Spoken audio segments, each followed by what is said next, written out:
লক্ষ লক্ষ মামলাবাজির মধ্য দিয়ে দেশে কোনো শান্তি স্থাপন করা যাবে না। সুতরাং এই কমিশনটা আমাদের কিন্তু 31 দফার মধ্যেই আছে। এই যে ন্যাশনাল রিকনসিলিয়েশন কমিশনের কথা বলেছি, আমি বলেছি যে এই ব্যাপারে আমাদের প্রতিশ্রুতি আছে, আমরা সেই বিষয়ে আইন প্রণয়ন করব।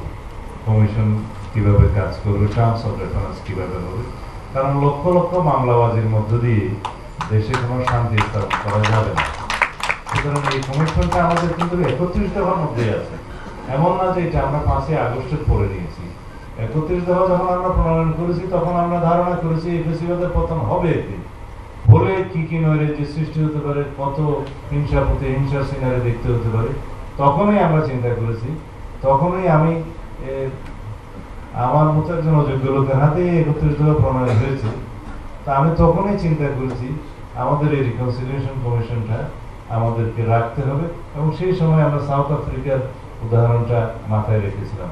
তাদের ওখানে ট্রুথ কমিশন হয়েছে, আমাদের এখানে হয়তো হাফ ট্রুথ কমিশন হবে, ন্যাশনাল রিকনসিলিয়েশন হবে। এটা জাস্টিস কায়ানের উদ্ধৃতি দিয়ে বলছি।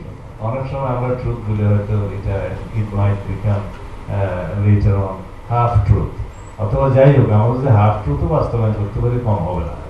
এই ন্যাশনাল রিকনসিলিয়েশন কমিশন আমাদের গঠন করতেই হবে, এটা আমাদের অঙ্গীকার, এবং এর মধ্য দিয়ে আমরা জাতিকে ঐক্য রাখতে চাই এবং শান্তি রাখতে চাই। ঐক্যবদ্ধ জাতি ছাড়া, শান্তি প্রতিষ্ঠা করা ছাড়া কোনোদিন প্রগতি কোনো সেক্টরে হবে না, এটা আমরা মনে করেছি। সুতরাং আমরা we are committed to that.